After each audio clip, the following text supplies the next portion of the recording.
Hi hello नमस्कार दर्शक हो, मी सरदार जाधव आणि आपल्या आवडत्या क्षितिज दिशा या चॅनलमध्ये आपल्या सर्वांचं स्वागत आहे। आज आपण एक मस्त पॉडकास्ट घेतलंय पहिल्यांदा आणि यामध्ये हे पॉडकास्ट घेण्याचं विशेष औचित्य म्हणजे आपण आता सध्या आपल्यासोबत आहेत अर्चना मॅडम या चॅनलच्या सर्व मी पहिल्यांदा त्यांचं स्वागत करतो तुमच्या चॅनलवरती। एक महत्त्वाचा मुद्दा मी सांगेन की याच्या आधी मॅडमचा जो थायलंड दौरा झालेला आहे त्याच्यामध्ये खूप सारे कमेंट्स आपल्याला अशा आलेल्या आहेत की या दौऱ्याबद्दलची माहिती, ते कसं जायचं आणि याच्यातल्या काही छोट्या छोट्या गोष्टी ज्या आहेत त्या लोकांना जाणीव करून घ्यायचे आणि त्याच्यासाठी हे विशेष पॉडकास्ट आम्ही आयोजित केलेलं आहे। याच्यामध्ये खूप मजा येणार आहे कारण काही गोष्टी ज्या आपल्या व्हिडिओमध्ये राहिलेल्या आहेत किंवा ज्या शूट करता आलेल्या नाहीत मॅडमना तिथं, त्या किस्से किंवा त्या गोष्टी आपल्याला आज या पॉडकास्टच्या माध्यमातून ऐकायला मिळणार आहेत। आणि त्याचबरोबर हे दौरे किंवा ह्या फॉरेन ट्रिप कशा करायला पाहिजेत, तिथले महत्त्वाचे मुद्दे कुठले बघायला पाहिजेत, या सगळ्यांची जाणीव किंवा हे सगळे आपल्याला तिथं पाहायला मिळणार आहे किंवा ते ऐकायला मिळणार आहे। त्यामुळे तटून राहा शेवटपर्यंत या पॉडकास्टमध्ये। पुन्हा एकदा आपलं स्वागत आपल्या चॅनलवरती। धन्यवाद। सर्वप्रथम मी सगळ्यांचे आभार मानते कारण माझा जो शेवटचा विशेषतः व्हिडिओ होता थायलंड टूरचा की धम्म यात्रा या नावाने जो मी टाकला तर त्याला भरभरून प्रतिसाद मिळाला तुम्हा सगळ्या लोकांचा आणि खूप कमेंट पडल्या त्याच्यावर की कसं जायचं हे आम्हाला माहीतच नव्हतं। थायलंड ट्रिप म्हटलं की लोकांच्या डोळ्यासमोर काय येतं, बीचेस येतात, नाईट लाईफ येतं, तिथलं मसाज सेंटर येतात आणि दंगा मस्ती असं काहीतरी एक थायलंडचं चित्र आहे। आणि आम्ही जेव्हा थायलंडला जायचं नियोजन केलेलं होतं तेव्हा मी काही प्रसार माध्यमांवरून पाहिलं, त्याची माहिती घेतली तर मला हेच सगळं दिसलं तिथे, म्हणजे थायलंडची ट्रिप म्हणजे हेच असतं असं हे दिसलं। पण तिथं गेल्यानंतर जो अनुभव आला किंवा जे पाहिलं आम्ही तेव्हा लक्षात आलं की अरे हे माहीतच नाहीये लोकांना की थायलंडची ट्रिप म्हणजे आपल्या किती जवळ आहे ना, शेजारीच आहे देश तो, आणि किती वेगळा आहे, किती म्हणजे शिस्तबद्ध आहे तो, कितीतरी आध्यात्मिक आहे आणि म्हणजे एक वेगळी संस्कृती असणारा तो देश आहे आणि ते बघायला पाहिजे। पण आपण ते बघत नाही, आपण एक वेगळ्याच ह्यानं जातो। मी एक मुद्दा घेईन की जसं माझंही चॅनल आहे ट्रॅव्हलर सरदार, तर याच्यामध्ये मी एक मुद्दा मागच्या वेळी एका आमच्या गोव्याच्या ट्रिपच्या दरम्यान घेतला होता की त्यामध्ये गोव्याला गेले की सहसा लोक फक्त बीचेसला जातात, तर गोव्यातली खेडी, गोव्याच्या आजूबाजूची जी गावं आहेत ते स्टेटमधली इतर ठिकाणं आहेत ती सुद्धा बघण्यासारखी असतात, ते सहसा आपण बघत नाही किंवा ते एक्सेप्ट करतो, बाजूला सरतो। तर तसं झालंय फॉरेनच्या ट्रिपमध्ये खूप साऱ्या लोकांचं, जातात आणि त्यानंतर निराश होतात आणि म्हणतात की हे नाही असं पाहिलं, ते नाही पाहिलं किंवा हे ऐकलं होतं असं नाहीये। परंतु मॅडमना तो वेगळा अनुभव आहे कारण त्यांनी एक वेगळी ट्रिप केलेली आहे। तर मी त्या पहिल्या प्रश्नाकडे येईन की आपल्या ट्रिप बद्दल व्हिडिओ तर मीही बघितला आणि बऱ्यापैकी लोकांनी बघितलेलाच आहे, तो पूर्ण बघितला। तर हा अनुभव वेगळाच होता कारण जसं थायलंडला जाताना खूप साऱ्या धारणा, म्हणजे आमच्या भारतीय लोकांच्या तर खूप साऱ्या वेगळ्या धारणा आहेत की तिथे गेल्यानंतर ही एन्जॉयमेंट आहे, ते दंगा आहे, बीचेस आणि इतर गोष्टी। त्या व्यतिरिक्त तुम्ही जो भाग फिरलात ते मुळात कसं जायचं हे पुढे घेणारच आहोत, परंतु त्याच्या आधी पहिला अनुभव म्हणून तुम्ही सांगा की काय काय नेमकी तिथले वेगळेपण आहे। तेच मी सांगणार होते। इतका अप्रतिम ते म्हणजे तो अनुभव आहे माझ्यासाठी जो आयुष्यभर मला पुरणार आहे तो। पहिली गोष्ट, आम्ही 5-6 दिवसाच्या ट्रिपमध्ये होतो, ट्रॅफिक होतं तिथं, त्या ट्रॅफिकला कमालीची शिस्त होती आणि एकही हॉर्न, अतिशयोक्ती वाटेल पण एकही हॉर्न एवढ्या त्या ट्रिपमध्ये मी ऐकला नाही गाडीचा। ट्रॅफिकला कमालीची शिस्त म्हणजे काय होतं? तर 2 गाड्यांच्या मध्ये जे अंतर आहे ते एक साधारणतः 10 फुटाचं अंतर हे कंपल्सरी असायचं। का घासून मारत नाहीच ते, म्हणजे तुम्ही 2च गाड्या असू देत रस्त्यांवर, ते तेवढंच तसंच असणार, ते तसंच थांबणार, ती चालवताना पण तशीच ती हे होणार। आणि हॉर्न म्हणजे कानावर सुद्धा आला नाही, म्हणजे गाड्यांना हॉर्न आहेत का नाहीत असं वाटायला लागलं की अरे हॉर्न कसं काय वाजवत नाहीत किंवा काय हे असं। तर त्या अनुषंगाने मी हा किस्सा जो सांगते जो खूप घेण्यासारखा आहे आणि विचार करण्यासारखा आहे खरं तर। हा काय झालं, आम्ही बँकॉकला थोडी खरेदीसाठी गेलो होतो, तर बँकॉकच्या एका भागात फिरत होतो आणि काय झालं, आमच्यातलीच एक व्यक्ती फोनवर बोलता बोलता रस्त्याच्या थोडंसं आत रस्त्यावर गेली अशी, आणि पाठीमागून जी गाडी येत होती, फोर व्हीलर येत होती, त्याला अगदी नाईलाज झाला, म्हणजे तो ऍक्च्युली माझं लक्ष होतं की आता काय होतंय, तर त्याने खूप स्लो गाडी ठेवली आणि तो वाट बघायला लागला की तो बाजूला जाईल म्हणून तो हळूहळू गाडी त्याच्या पाठीमागून हे करत होता। आणि असं लक्षात आलं की फोनवर बोलणाऱ्या व्यक्तीचं अजिबातच लक्ष नाहीये की पाठीमागं गाडी आहे मेन रस्त्यावर त्या, तर म्हणून त्याला ग्रुपमधले होते, आमच्याच ग्रुपमधले होते. तर त्या माणसाने तो हॉर्न वाजवला, पण तो हॉर्न पण इतका असा म्हणजे हळू, म्हणजे वाजवू काय नको अशा ह्याच्यात तो हॉर्न वाजवला. आणि मग लक्ष गेलं असं पाठीमागे, आणि त्या माणसाचं गेलं लक्ष, आणि मग ती व्यक्ती आहे ती बाजूला झाली पडदिशी. गाडी पुढे गेली, गाडी ती ड्रायव्हर आहे तो असं बघत गेला आणि पुढे गेली, आणि गाडी बाजूला थांबली. थांबल्यानंतर झालं कसं, आमचे जे आमच्या बरोबर जे गाईड होते त्यांनी आम्हाला सुरुवातीला सांगितलं होतं की इथे नियम फार कडक आहेत, जे अजिबात तुम्ही मोडू नका, कुठलेही कसे जे आहेत ते नियम. ते आम्हाला वाटलं आता काय झालं, त्याने गाडी थांबवली आणि आता काय होते काय माहिती. तो ड्रायव्हर जो होता तो उतरला, आला, आणि त्याने वाकून त्यांच्या भाषेमध्ये काहीतरी त्याला असं 3दा असं म्हणजे हे केलं, हात जोडले आणि तो गेला. तेव्हा आमच्या गाईडनं सांगितलं की तो ड्रायव्हर माफी मागून गेला, हॉर्न वाजवला म्हणून. हॉर्न वाजवला म्हणून माफी मागून गेला. किती विचार करणारी गोष्ट आहे बघी. म्हणजे ते पर्यटक होता म्हणून की ते प्रत्येक ठिकाणी तसंच राहतात? नाही, म्हणजे मग त्या आमच्या गाईडनीच आम्हाला सांगितलं की थायलंडमध्ये गाडीचा हॉर्न वाजवणं म्हणजे त्या ड्रायव्हरचा तो बेशिस्तपण आहे. मला एक असं वाटायला लागलं की तो जो पट्टा आहे, म्हणजे आपल्या इकडे आता 7 सिस्टर्स म्हणतो आपण, म्हणजे अरुणाचल प्रदेश इकडचा हा, आणि म्यानमारचा खालचा पट्टा आणि खाली थायलंडकडं, तर हा सगळ्याच पट्ट्यामध्ये हे कल्चर आहे की काय? कारण माझ्या एक दिदी आहेत, म्हणजे श्रुती दिदी म्हणून, त्या वर्ल्ड बँकेसाठी तिथं जे काम करत होते, मी हा अनुभव त्यांच्याकडनं पण ऐकला. अरुणाचल प्रदेश आणि त्या पट्ट्यात राहताना त्या म्हणायला लागल्या की तिथं इतका सर अनुभव वेगळा आहे आसामकडल्या त्या पट्ट्यात, की आम्ही रस्ता जर क्रॉस करायला लागलो, काका पण सांगत होते, काका महिनाभर राहायला जायचे, की गाडी आली तर ती थांबते. आणि इव्हन त्याने दुसरा पण अनुभव सांगितला होता की शेतकरी भाज्या सहसा आणतात ना, तर त्या अशा ठेवल्या असून त्याच्यावर किंमत लिहून जातात, प्रत्येक भाजी घेतात आणि त्याचे पैसे टाकतात. हो, तशी पण दुकानं बघायला मिळाली. भारताचाच भाग आहे आणि ते कल्चर आपल्या इथं पण आहे, परंतु आपल्या इकडे का आलं नाही? तर हा तो पट्टाच वेगळा आहे. नाही, मग ते वेगळंच हे आहे. म्हणजे खरं सांगायचं तर ते काय माहितीये का, तो पट्टा जो आहे ना तो बौद्ध धर्मीय हे आहे, आणि जे बौद्ध धर्माचं जे पंचशील आहे, पूर्ण आध्यात्मिक पट्टा. आध्यात्मिक म्हणजे आध्यात्मिक म्हणता येणार नाही, पण पंचशील जे आहे बुद्ध धर्माचं, जे म्हणजे माणसानं ज्याचं आचरण करायला पाहिजे असा बुद्ध धर्म सांगतो, एक परिपूर्ण माणूस म्हणून घडण्यासाठी किंवा हे होण्यासाठी, तर ते पंचशील ना त्या लोकांच्या आचरणात दिसते, तिथं ते दिसते. आता हा किती विलक्षण अनुभव आहे ना, की म्हणजे एकतर आम्ही रस्त्याच्या मध्ये, मला आठवायला लागलं आम्ही काय केलं असं, काच खाली करून टिंग टिंग टिंग काय झालं असतं इथं आपण बघ ना. आणि आम्ही रस्त्याच्या मध्ये, एकतर तो त्याला जवळजवळ 1-2-3 मिनिटं तो गाडी त्याच्या म्हणजे आता बाजूला जाईल मग बाजूला जाईल ती व्यक्ती म्हणून ते पाठीमागणं चालवतोय, आणि नाईला जा, आणि पुन्हा स्वतःच गुन्हा केल्यासारखं, म्हणजे हॉर्न वाजवून स्वतःच गुन्हा केलाय असं म्हणून माफी, गाडी बाजूला ठेवून माफी मागून जाते म्हणल्यावर काय हे, म्हणजे ती विचार करण्याची पद्धत काय असेल? आता हेच तर आहे की मगाशी जसं खूप दर्शकांना पण तो प्रश्न पडला असेल की फिरायला जायचं, एवढा खर्च करायचा आणि मग तिथे एन्जॉयमेंट करायची नाही, तर तुम्ही जे म्हणताय की आध्यात्मिक क्षेत्र फिरायचं, तर कशाला फिरायची? तर यासाठी फिरायची की एक म्हण आहे की जे टूर्स करतात, फिरतात, भटकंती करतात ना, ते एक मेडिसिन आहे. मेडिसिन कुठे आहे की एन्जॉयमेंट तर असायलाच पाहिजे, तो भाग आहे, तो एक दिवसाचा असतो, तो आपण इथेही करतो, घरीही करतो, कुठेही गेलो तर. त्याच्यासोबत जो हा अनुभव असतो ना, तो माणसाला आतून घडवतो, ते एक औषध आहे. खरंय. आणि आता तुम्ही मुद्दा सांगितलात की हे सगळे वेगळे गोष्टी बघायच्या आहेत, परंतु आता मग हेच तिथं आलं परत की मग कसं जायचं, नेमकं याचं मार्गदर्शन कुठून घ्यायला पाहिजे? हा, तर तुम्ही कसं गेला? तुम्हाला ऍक्च्युअली मी जे गेले ते इतर सगळे जातात तशीच गेले नाही, इथून आम्ही सोडण्यापर्यंत तरी सोबत होतो. तू होतास तिथे, म्हणजे सोडायला आलेला होतास. इव्हन पहिला फोन जेव्हा मला ताईचा आला की येणार काय म्हणून, तर त्याचा साक्षीदार पण तो इथे होतास.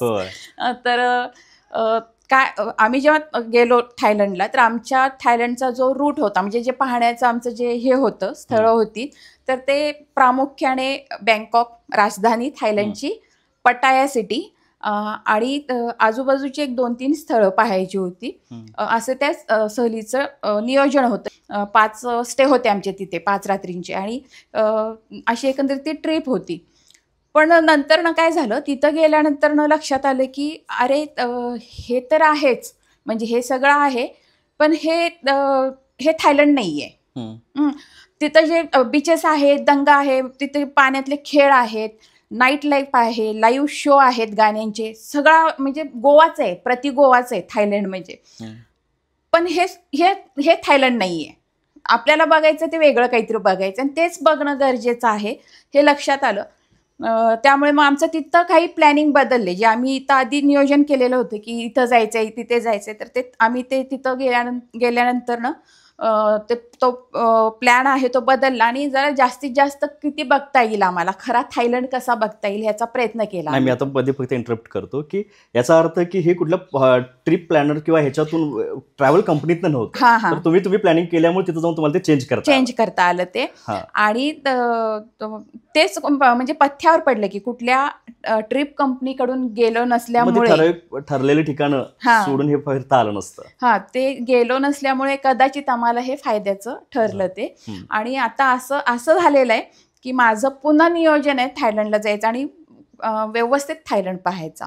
तर जेव्हा आता आपण थायलंडला जायचं नियोजन करतो तर प्रसारमाध्यमांवर जे येतं माहिती आपल्याला मिळते ती साधारणतः कशी मिळते की 4 ते 5 दिवसाचा स्टे कमीत कमी पैशांमध्ये थायलंडची ट्रिप कशी करायची आणि काय काय पाहायचं अशी ती माहिती असते.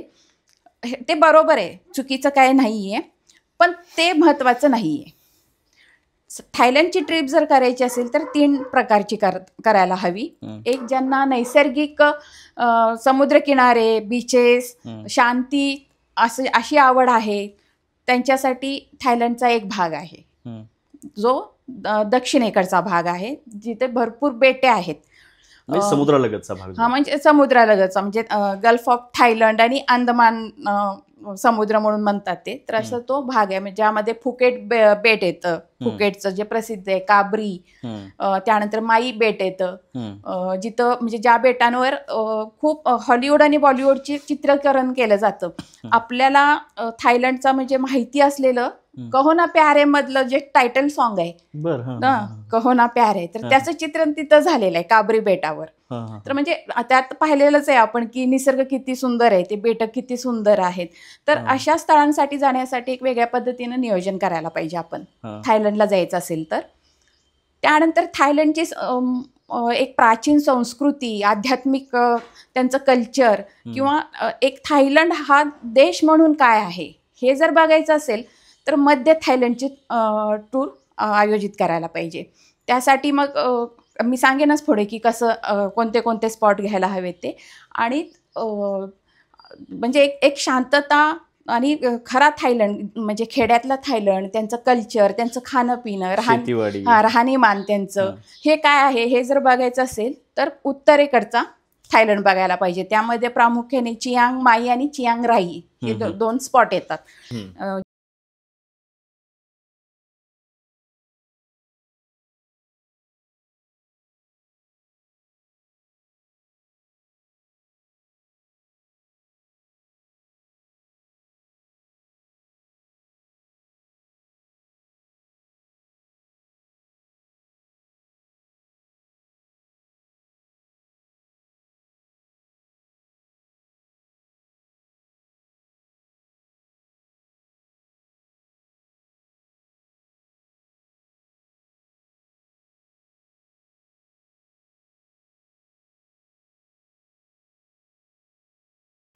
दरम्यान मध्ये म्हणजे आपण एकदम ह्याला गेलो, उत्तरेकडे गेलो, पण मध्ये पटायापासून जवळच म्हणजे बँकॉक सिटी जवळ अयुथाया नावाचं एक त्यांचं पुरातन एक स्थळ आहे जिथं बुद्ध धर्माचं म्हणजे खूप प्राचीन गोष्टी पाहायला मिळतात. म्हणजे महाथॅट ऐकून माहिती असेल तुला, तू पाहिलं पण असेल म्हणजे बऱ्याच जणांनी की बुद्धाची मूर्ती एका झाडाच्या मुळांमध्ये त्याचं म्हणजे बुद्धाचं मस्तक असं गेलेलं तर ते आपण कधी तर ओझरतं पाहिलेलं असेल तर ते तिथं आहे. आणि तो जे आहे ते ठिकाण ते पाहायलाच पाहिजे. युनेस्कोचा ते वारसा स्थळ आहे, ते जागतिक वारसा स्थळ, तर ते बघायला पाहिजे. दरम्यानच्या ह्याच्यामध्ये सगळ्यांना आपल्याला माहिती असलेला भाग म्हणजे पटाया सिटी, सगळ्यांनाच माहिती आहे. बँकॉक पासून एक 2 तासाच्या अंतरावर ती पटाया सिटी आहे, जी खास करून मसाज सेंटरसाठी, नाईट लाईफसाठी, लाईव्ह म्युझिक शोसाठी आणि पाण्यातले वेगवेगळे खेळ म्हणजे बनाना बोट, त्यानंतर पॅरासिलिंग, अशा खेळांसाठी ती प्रसिद्ध असलेली पटाया सिटी आहे. आणि बहुतांशी थायलंडच्या ट्रिपमध्ये पटाया शहराचा समावेश केला जातो.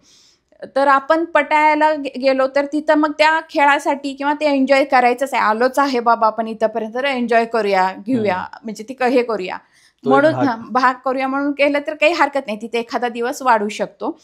एक मात्र मी आवर्जून सांगेन, थाई मसाज हा जो प्रकार आहे आपल्याकडे फार वरवरच्या पातळीवर आणि विनोदी पद्धतीने घेतला जातो थाई मसाज. पण तिथं गेल्यानंतर न लक्षात आलं त्यांच्या थाई मसाजचं, म्हणजे आमच्या टीमनेही थाई मसाज घेतला, मीही घेतला, आणि खरं सांगू का अक्षरशः म्हणजे आपल्या संकुचित विचारांची लाज वाटली मला, की थाई मसाज म्हणून आपण जे ऐकलंय किंवा जे आपल्या कानापर्यंत आलंय, तर आपल्या संस्कृतीमध्ये योगाला जे स्थान आहे, आध्यात्मिक स्थान आहे त्या थाई मसाज, तर ते स्थान त्यांच्या संस्कृतीमध्ये मसाजला, थाई मसाजला आहे. आणि तो एक आध्यात्मिक लेवलला तो मसाज घेऊन जातो आणि शास्त्रशुद्ध पद्धतीचा आहे. काय झालंय मला असं लक्षात आलं की कसं आहे, शेवटी पर्यटनावर तो देश आधारलेला आहे, त्यांची अर्थव्यवस्था आहे, म्हणजे सामान्य लोकांची, खरं सांगायचं तर मुळात तो देश मला तर असं वाटतं प्रचंड श्रीमंत आहे. भारताच्या जवळजवळ 3-3.5 पटीचं जास्त दरडोई उत्पन्न आहे. मग प्रचंड श्रीमंत आहे. मग त्यांनी काय केलेलं आहे, त्यांच्याकडे नैसर्गिक जे बेटा आहेत, जी ठिकाणं आहेत, आध्यात्मिक ठिकाणं आहेत, हे सांगण्यासारखी गोष्ट आहे. आध्यात्मिक ठिकाणांना त्यांनी ना पर्यटनातून बाजूला काढलेलं आहे. म्हणजे आपण पाहायसाठी जातो आणि ते जाणीवपूर्वक काढलेलं आहे त्यांनी. का काढलेलं आहे, ज्याला खरंच अध्यात्माचा ओढा आहे, शोध आहे, तो आपोआप जातो तिथे, हे त्याच्या पाठीमागचं हे असेल. तर हा अध्यात्मक जो हे आहे त्याचा, तर तो बाजूला काढलेला आहे. आणि पर्यटन म्हणून जे जे पाहिजे ते सगळं ओपन इकडे बाजूला त्यांनी ते तयार केलेलं आहे. म्हणजे पर्यटकांना जे पाहिजे त्याच्यासाठी म्हणून ते नाईट लाईफ आहे, त्याच्यासाठी म्हणून ते लाईव्ह शो आहेत, त्याच्यासाठी म्हणून ते पाण्यातले खेळ आहेत, त्यांच्यासाठी म्हणून. पण ते थायलंडला नाही, त्यांचं इन्कम आहे ते. बरोबर. ही गोष्ट लक्षात घ्यायला पाहिजे. आणि ते डेव्हलप केलेलं आहे त्यांनी, ते मग व्यवसाय म्हणून किंवा उत्पादन म्हणून ते केलेलं आहे. तर मग ते पटायाला त्या गोष्टी आहेत त्या. पण माझं प्रामाणिक मत आहे की पटायाला जर तुम्ही गेलात तर आवर्जून थाई मसाजचा अनुभव घ्यावा. तर अशा पद्धतीने ते 3 पद्धतीनं थायलंडचं नियोजन करायला पाहिजे. पण थायलंडचं कसं आहे माहितीये का, आता मी तुम्हाला फरक हा सांगितला की थायलंड कसा बघावा. मग आता प्रत्येक वेळी थायलंड जाऊन बघता येणं आपल्याला शक्य नाहीये ना. म्हणजे एकदा इकडे जावं, एकदा ते पाहावं, तर मग एक सम्यक, एक सारासार पूर्णपणे थायलंडचं एक चित्र डोळ्यासमोर येईल, आपल्याला पाहता येईल, अशा पद्धतीनं सहलीचं नियोजन करून आपण त्या ट्रिपला जायला पाहिजे. तिन्ही गोष्टी ज्या सांगितल्या तुम्ही त्याच्यातला भाग बघता येईल, त्यातला भाग बघत एक ट्रिपचं नियोजन करता येईल, जी कमी बजेटमध्ये होते. आणि मुख्य म्हणजे मग खरा आनंद मिळतो, खरा थायलंड पाहायला मिळतो आपल्याला, त्याच बजेटमध्ये, त्याच एन्जॉयमेंटमध्ये आपण ते सगळं पाहू शकतो. तर त्या अनुषंगाने मला असं वाटतं की आपण इथं, मी आता खूप बारीक टिप्पणं काढली आहेत की मला बरेच प्रश्न विचारलेले होते, तर ते जाऊ नयेत, सुटू नयेत म्हणून ती काढलेली आहेत. तर साधारणतः म्हणजे सगळ्यांना उत्सुकता असते की थायलंडला कसं जायचंय, थायलंडला खर्च किती येतो. तर मला एक म्हणजे एन्जॉयमेंटमध्ये, म्हणजे बीचसाठी, दंगामस्तीसाठी, नाईट लाईफसाठी जर जायचं असेल ना, तर थायलंडला जाऊ नये असं माझं मत आहे. ते आपल्याला आपल्या गोव्यात पण मिळतं, म्हणजे प्रति गोवाचं आहे ते. बीचेस आहेत, जे काही वॉटर स्पोर्ट्स करतो ते आहेत. आणि म्हणजे विमानाचा प्रवास करून, खर्च करून तिथं जायचं आणि ते बघायचं, त्याला मला म्हणजे हे वाटत नाही ते. म्हणजे आता मला साधारणतः सांगायचं झालं तर थायलंडची ट्रिप जर करायची झाली तर काय काय बघायला, म्हणजे कसं जायला पाहिजे, सगळा थायलंड बघितला बाबा असं आपल्याला म्हणता यायला पाहिजे, प्रत्येक अनुभव घेता यायला पाहिजे. असं जर करायचं असेल तर एक थोडंसं 5 ते 6 दिवसांच्या ट्रिपचं नियोजन सर्वसामान्य करतात, पण आपण 7 ते 8 दिवसाचं, जमलं शक्य असेल तर 10 दिवसाचं ट्रिप करावे. थायलंड एकदाच बघून घ्यावा, पण सगळा बघून घ्यावा असं. मग साधारणतः त्याचं जर रूट ठरवायचा झाला तर थायलंडचा आपण दक्षिणेकडून सुरुवात करावी, चेन्नईला जावं, दक्षिणेकडून थायलंडच्या सुरुवात करावी, फुकेट बघावं, बँकॉकला यावं, बँकॉकचे काही स्थळं बघावीत, त्यानंतर पटायाकडे जावं, पटायापासून परत बँकॉक सिटीमध्ये येऊन अयुथयाला जावं, जिथं सगळं प्राचीन हे आहेत, अवशेष आहेत ते बघावे. आणि तिथून विमानानं जाता येतं किंवा बरेच जण तिथं पण सांगितले की विमानानं जाण्यात मजा नाही आहे, तुम्ही रात्रीचं प्रवास करा किंवा रेल्वेने प्रवास केला तर तुम्हाला सगळं थायलंड दिसेल तिथंपर्यंत जाऊपर्यंत, म्हणजे सगळं कल्चर दिसेल चियांग माईपर्यंत जाऊपर्यंत. आणि बँकॉकला परत यायचं. म्हणजे साधारणतः विमानाचा प्रवासाचा खर्च, आता आपण मेन ह्याच्याकडे येऊ की खर्चाचं कसं कसं कमीत कमी बजेटमध्ये जर नियोजन करायचं असेल थायलंडचं तर, आणि फिरणारी माणसं हे प्रवासाला कंटाळत नाहीत आणि नियोजनाला पण कंटाळत नाहीत. तर मला असं वाटतं की भारतातून जर जायचं असेल थायलंडला तर आपण चेन्नईतून जावं. आम्ही जाताना मुंबईतून गेलो. चेन्नईतून फुकेटला जायचं, म्हणजे दक्षिणेकडे जायचं, थायलंडच्या दक्षिणेकडे. फुकेट या बेटाकडे जायचं झालं तर तिकीट दर खूप कमी येतो चेन्नई ते फुकेटचा. मुंबई ते बँकॉकचा जो दर येतो ना त्याच्यापेक्षा तो कमी येतो. आणि जर समजा तुम्ही 2 महिन्या आधीच जर बुक केलेलं असेल तर ते अजून कमी येतं. हा मुद्दा महत्त्वाचा. हे म्हणजे ते तिकीट दर तो तिथे कमी येतो. चेन्नईपर्यंत जायचं रेल्वेने जाऊ शकतो आणि फिरस्ती असतो आपण. पर्यटन करणारी माणसं फिरस्ती असतात, एन्जॉय करणारी असतात. तोही एक आपल्या भारतातला तोही एक प्रवास होऊन जातो. नाही, आता तुम्ही नियोजनाबद्दल तर सांगितलं. हे आता प्लॅन वगैरे करायचं झालं तर आता तुम्ही जसं म्हणता की परत तुम्ही जाणार, त्यांच्यासोबत आम्ही पण येण्याची शक्यता आहे. विश्वजित सर पण येतीलच, कारण एवढं सगळं आम्ही बघितल्यानंतर खरंच त्याच्याबद्दल एक अप्रूप निर्माण झाले. दर्शकांना तर तेवढं झालेलंच आहे. मला महत्त्वाचा मुद्दा विचारायचा आहे की त्याच्यात खूप साऱ्या गोष्टी तुम्ही ज्या उल्लेख केला व्हिडिओमध्ये, आता जसं ते सोन्याची मूर्ती आहे की जी पूर्णपणे ओपन मध्ये आहे, म्हणजे मला बघताना सुद्धा ते आश्चर्य वाटतं की इतकं सगळं ओपनली चाललंय आणि त्याच्यामध्ये दुसरं कधी एवढा क्राईमचा कुठला गोष्ट दिसत नाही किंवा हे दिसत नाही. ह्याचा मूळ काय आहे, पाठीमागे काय आहे? कारण शेवटी तो देशाचं उत्पन्न मॅक्झिमम पर्यटनावरती दिसतंय. पर्यटनावर दिसतंय हे, पण त्यांचं जो धर्म आहे म्हणा किंवा त्यांची जी संस्कृती आहे, त्यांचे आचार विचार आहेत ना, ह्याचं सार हा बौद्ध धर्म आहे. तर विपश्यना वगैरे केले ना, तर विपश्यनेमध्ये मॅक्झिमम मला असे काही लोक भेटायचे जी विपश्यनेसाठी थायलंडला जायचे. मी त्यांना आवर्जून विचारायचं की नाही तुम्ही विपश्यनेच्या नावाखाली एन्जॉय करायला जात असाल, तर आता हे क्लिक होतंय की नाही, तर त्याचा आध्यात्मिक जो भाग आहे जो त्यांनी राखून ठेवलाय तो वेगळा आहे. तो वेगळ्या लोकांसाठी ठेवलाय. ज्यांना एन्जॉय करायचं त्यांनी तसं या इथं ही बीचेस आहेत, नाईट लाईफ आहे ते. अरे आहेच बघ, जगामध्ये ना थायलंडला आपण काय वेगळ्या अर्थानं बघतो, एन्जॉयमेंटच्या ह्यानं सहलीच्या ह्यानं नियोजन करत असतो त्याचं. पण जगामध्ये थायलंडला स्माइली कंट्री म्हणून ओळखलं जातं.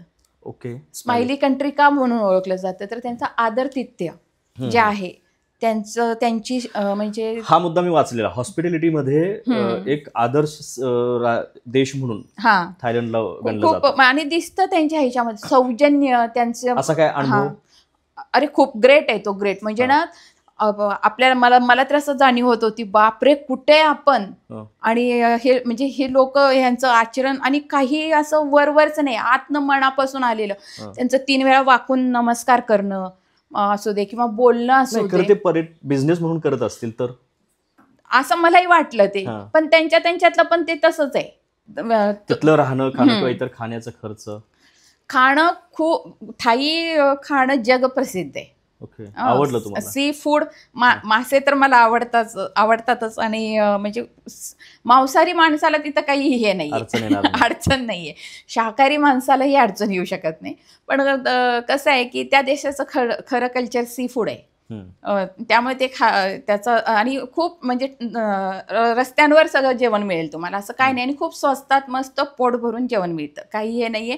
रस्त्यांवर म्हणजे तिथं स्वच्छता जास्त नाही. अरे खूप टापटीपणा, म्हणजे स्टॉल जे लावलेले असतात ना ते अप्रतिम असते. पण आणखीन एक वैशिष्ट्य आहे, थाई लोकांचं जे काही खाद्य संस्कृती आहे ना ती जरा थोडीशी आपल्याला विचित्र वाटू शकते.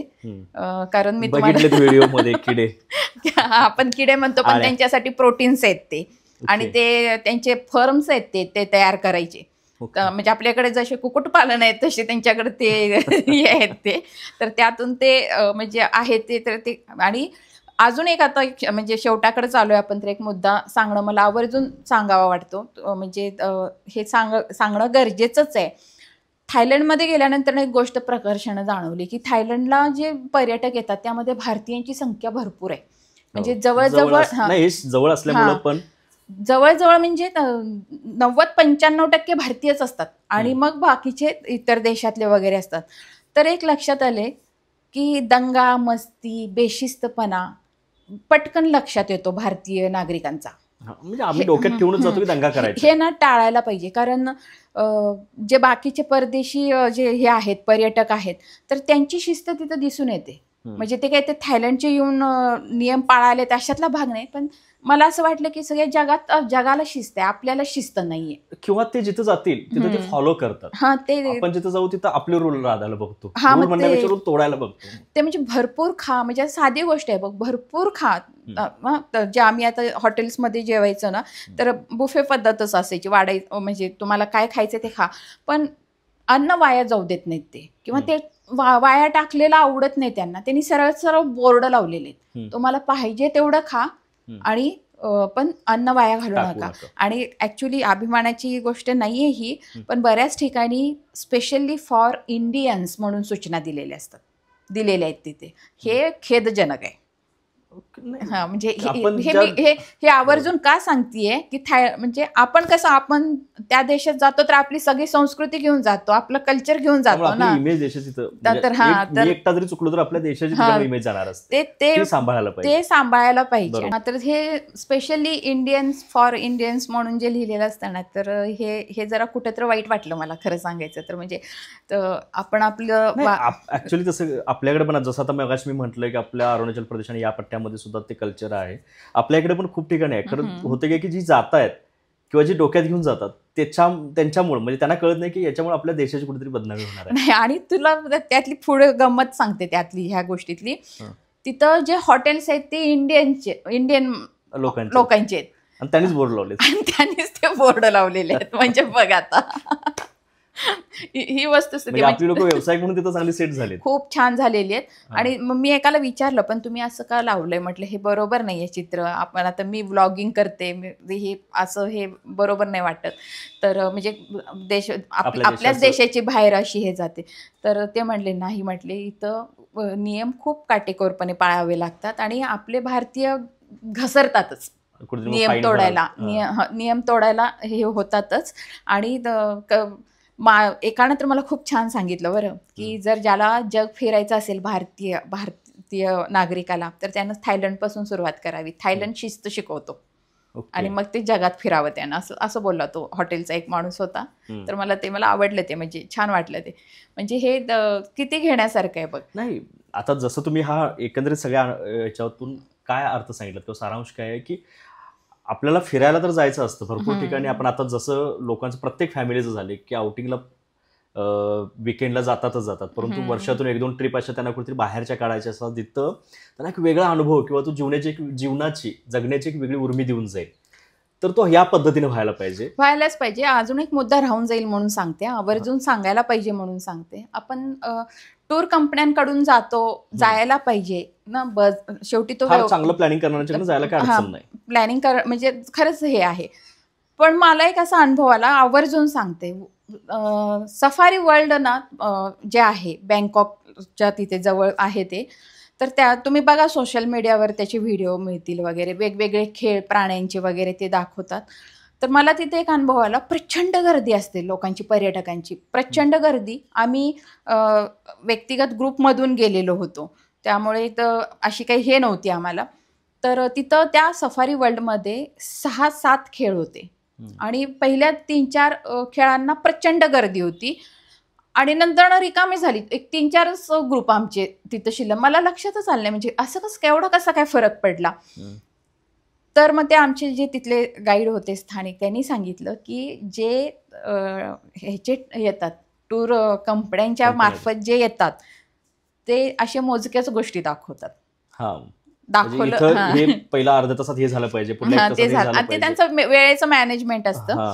पण म्हणजे सुरक्षतेच्या दृष्टीनं जेवढं टूर म्हणजे कंपन्या महत्वाच्या आहेत, एक त्यांची बाजू ती चांगली आहे, पण टूर कंपन्यांकडून ही लिमिटेशन्स आहेत की आपल्याला खरं काही बघायला मिळत. जे चित्रपटात किंवा एखादा डायरेक्टर आपल्याला दाखवतो त्या पद्धतीच फक्त ते साच्यात जाऊन बघणं होतं, ती बंधनं येतात आणि त्यामुळे तू थोडा अनुभव घेतो. मग ते थोडंसं, आता तू पण फिरस्ती माणूस आहेस, आम्ही फिरस्ती माणूस आहोत, तर तुला माहिती आहे अशा बंधनात आपण फिरू नाही शकत, अशा बंधनात फिरू शकत नाही. तर मला असं सांगावं वाटतं की ज्यांना आवर्जून जायचंय थायलंडला म्हणजे बौद्ध स्थळं बघण्यासाठी, मला बऱ्याच जणांनी प्रश्न विचारलेले आहेत की कशी धम्मयात्रा करावी, तर त्यांनी टूर कंपन्यांना सांगावं की आम्हाला हे बघायचंय आणि आम्हाला असं नियोजन करून द्या असं. आणि आमच्यासारखे जे फिरस्ते आहेत ना, त्यांनी सरळ सरळ अभ्यास करायचा, ऑनलाईन सगळं बुकिंग करायचं, बॅग अडकवायची आणि निघायचं. कमी खर्चात पण होतं. कमी खर्चात निघायचं. ही अख्खी ट्रिप तुमची जसं आपण इथं भारतात साऊथ इंडियाला खर्च जेवढा होतो तशा पद्धतीची झाली थायलंडची ट्रिप, 9 दिवसांची. खूप सुंदर झाली. लिहिण्यासारखं एवढं आहे ना, मी लिहिणार आहे त्याच्यावर, कदाचित एक काय माहित नाही मला, ललित लिखाण होईल किंवा आणखीन काय, थोडं अनुभव म्हणून हे शब्दात उतरणं गरजेचं आहे. आणि त्या पद्धतीचा हा पहिला भाग म्हणून आपलं पॉडकास्ट सुद्धा फार छान झालं. व्हिडिओच्या माध्यमातून आपल्याला पूर्ण थायलंड मधले जे काही महत्वाचे ठिकाणं मॅडम जे फिरलेले आहेत, अर्चना मॅडम, ते सगळं आपल्याला बघायला तर मिळालं, परंतु त्याच्या पाठीमागे दडलेल्या काही स्टोरीज होत्या, कथा होत्या, तिथं जायचं कसं, त्याचा खर्च किती आहे, या सगळ्याचं एक सारांश थोडक्यात माहिती आपल्याला मॅडमच्याकडे पाहिजे होती. जशा कमेंट्स पण होत्या, लोकांची खूप साऱ्या विचारणा पण होत्या, तर त्याला एक उत्तर म्हणून थोडक्यात आपल्याला ह्या पॉडकास्टमधनं मिळालेलं आहे. याच्या पुढे सुद्धा खूप सारे प्रश्न आहेत. आता जसं मॅडमने सांगितलं की अजून एक ट्रिप त्या जाणार, प्रत्येक वर्षी तर जाणारच आहेत, वेगवेगळ्या देशांना तर ते आवर्जून सांगतो की ऍक्च्युअली आमचं दोघांचंच ते नियोजन आहे. हा पण फिरस्ती असल्यामुळे थायलंडला आम्ही जाणार आहोत. आम्हाला बऱ्याच जणांनी तुम्ही विचारलेलं आहे की तुम्ही अरेंज करता काय किंवा आम्ही येऊ का तुमच्या बरोबर, असं तुम्ही विचारलेलं आहे. तर ह्याच्या माध्यमातून, आजच्या ह्या चर्चेच्या माध्यमातून आवर्जून आम्ही सांगू, जर तुम्हाला यायचं असेल थायलंड पाहायचं असेल तर आम्हाला तुम्ही जॉईन होऊ शकता. आपला एक 10-12 जणांचा ग्रुप झाला तर आपण नक्की जाऊन येऊ शकतो. फार कमी खर्चात आणि जे पाहिजे ती ठिकाणं फिरून येऊ शकतो. आणि पुन्हा एकदा मी सर्वांचा आभार मानेन मॅडम, तुमचं स्पेशली आभार की हा एक वेगळा अनुभव. फिरण्याच्या व्हिडिओज किंवा भटकंतीचे व्हिडिओज मी सुद्धा करतो, तुम्ही करतो, आणि आपली आजूबाजूची ठिकाणं तर बहुतांश फिरून झालेले आहेत, परंतु हा एक वेगळा अनुभव यासाठी होता की तिथलं कल्चर, तिथली जी नीतिमत्ता आहे किंवा जे आता मगापासून मॅडमने सांगितलं की स्वभावातली नम्रता, बोलणं, भाषा, जे काही वेगळेपण आहे त्याचा एक लय वेगळा अनुभव आणि त्याचा ठसा उमटतो मनावरती. जसं आता त्यांच्या स्वभावात पण तो दिसून आला बोलण्यातनं की ते अजूनही त्यांच्या मनातनं गेलं नाही, कारण त्याच्याबद्दल कुणाला पण आपुलकी वाटणार, ओढ वाटणार. तर ती गोष्ट एक वेगळी आहे आणि ते फार छान पद्धतीने मांडलं, त्याबद्दल मी आभार मानेन तुमचं. आता हा फार औपचारिक चाललेला आहे, पण मी अनौपचारिक गोष्ट अशी सांगते की मी तिकडून आल्यानंतर भरभरून आमच्या अनुभव शेअर झाले, मित्र परिवारातलाच असल्यामुळे भरभरून मी सांगितलं थायलंडचं. तर हे पॉडकास्टची जी कन्सेप्ट आहे ती ह्याचीच आहे की मॅडम तुम्ही एवढं सांगताय तर हे सगळ्यांना कळायला पाहिजे आणि हे आपण पॉडकास्ट करूया. क्षितिज रेषाशी जे जॉईन आहे त्यांच्यापर्यंत असं ठरलं आणि मग आजचा हा सगळा एपिसोड गेलेला आहे. तर सरदार तुझे सुद्धा खूप खूप धन्यवाद खरं तर ह्या सगळ्यांसाठी. ईमेल पण मी देते, ट्रिपसाठी संपर्क साधायचा असेल तर आवर्जून फिरूया, जगाचा अनुभव घेऊया. धन्यवाद.